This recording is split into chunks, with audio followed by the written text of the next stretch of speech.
This is my life, man. It's not like I got up one morning and I want to do hip hop. No, I was born into this, man. It's in my blood.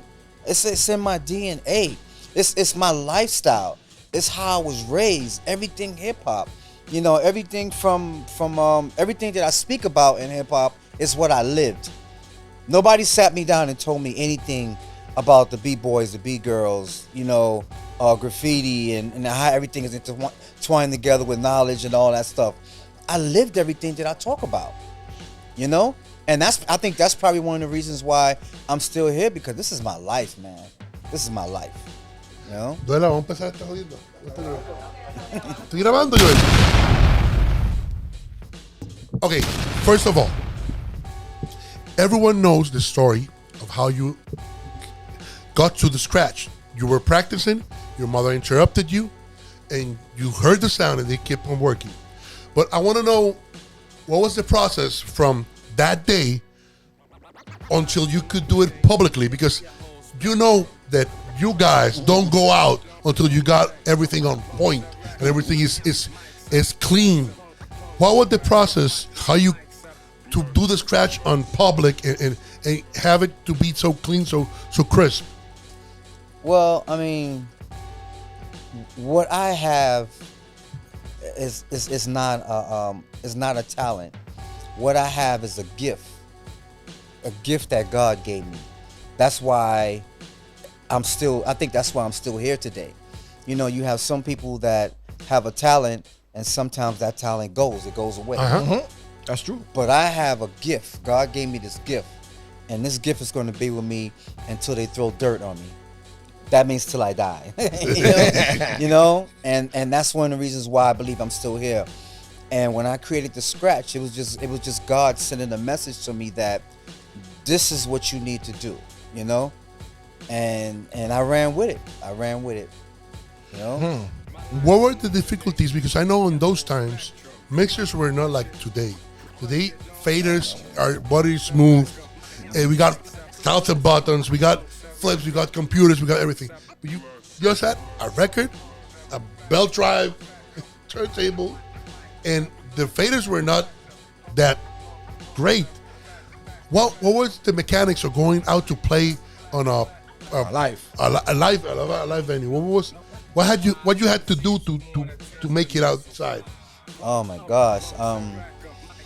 It's like they had so many different kind of turntables. We were like the Flintstones back then, man. Everything we used was like the Flintstones. The turntables were half wood, half plastic, half metal, and something else that they don't even make no more, you know? And we had to make best with it. We didn't have no felts for the turntables. So we had to cut up cereal boxes. We had to cut up T-shirts. T-shirts? Yeah, T-shirts. We had to cut up my mom's curtains to get our felts and stuff like that, you know? And we had to make do with it, man. You know, when we buy turntables, they come with that big plastic rubber piece on it. We take that and we just throw that. We throw that shit away, you know. Oh, can we curse? Yeah. Okay. Coño, carajo. No, okay. Yeah, and it's like we had to make do with it. We had the mixers, big giant mixers and stuff like that. So we had one turntable over here. We had big giant mixers that looked like microwaves and stuff like that. And we didn't have crossfaders that went from left to right. Our crossfaders were up and down. I know. And some of the crossfaders were big round knobs and stuff like that. So we had to go through all of that stuff, man. So we had to make do with it. And then as time started going by, we had these companies like Gemini and PV and Kenwood and Techniques. They started making equipment for us. You know, we started using earphones. They started making needles that you can, you know, blend and scratch on and stuff like that. So it was a lot, man. We had to go through, man. You know. Damn. Going back, if you allow me, brother, of course. Going back to that moment when you invent the scratch. By the way, a friend of mine sent you greetings, Ruby D. He says that That's my brother, man. I talked to him. He said like say hi to him when you talk to him. Yes. So he told me when that process happens, you was listening to the bongo song, Yeah, bongo rock. the bongo Apache, rock. Yeah. Do you remember where was the part that actually you listened that it was the scratch? Like which part of the song? And Apache bongo rock, when it gets to the middle, it goes dan dan dan dan dan. That's the part that I was at. The horns. The horns, okay. Yeah, and it was like Ooh. one record was ending, and it was time for me to play the next record. So I did a baby scratch. Okay. 1, 2, 3, 4, and I let the record go, and I pulled the music down. And my mom's, she left the room. She was gone. She left the room. I finished my cassette tape, and when I rewind it back, I started listening to it. I was like, okay. And when it got to the part where my mom's came in the room, I could hear myself baby scratching. I was like, wait a minute, I can incorporate that into what I'm doing as a DJ. Because as a DJ, I want to be different from everybody else, man. You know? I'm trying to impress the girls, man. You know? So I'm trying to be different from all the other DJs, man. And by God giving me this gift, my DJ skills were getting better and better and better every day. Because I was growing as I was only 12 years old. 12 years old in 1975. So the older I got, the more my DJ skills got better and better and better because I was growing into a young man. I used to when I did the needle drop, you know, some 45s, the break was at the beginning.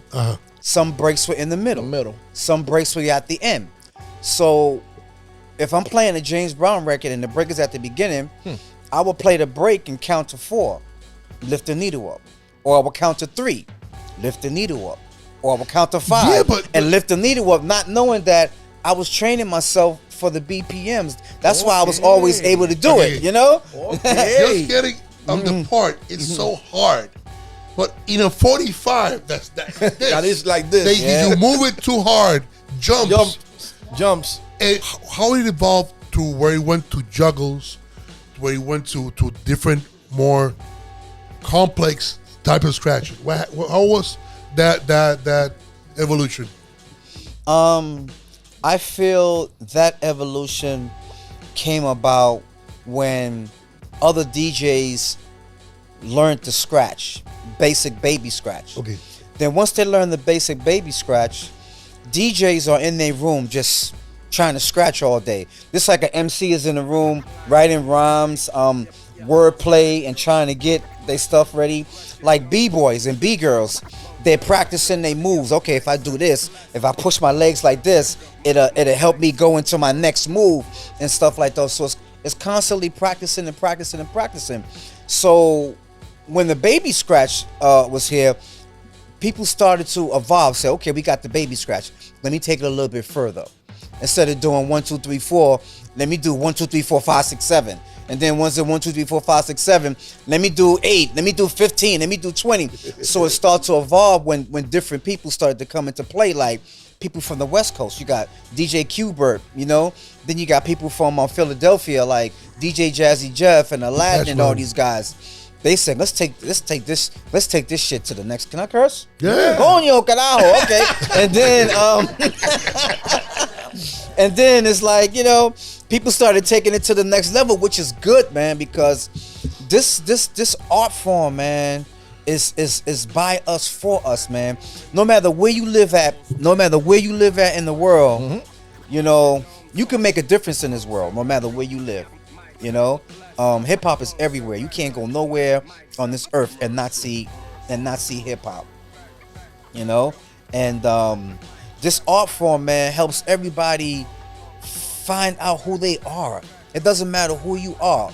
This art form is for everybody. You know, I don't think it's a black or white or Asian thing. It's human. Hip hop is human because it's for everybody.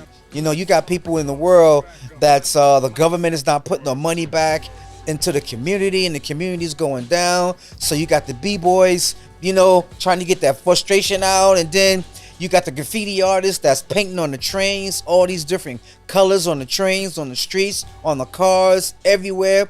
Then you got the MC that's in his house writing rhymes, trying to, you know, tell his life to people through the microphone. And then you got the DJ that's playing music, you know, Gil Scott-Heron, James Brown, playing music so that everybody can find out about their heritage and other people's heritage. So that's why hip hop is all over the world, because it's for everybody.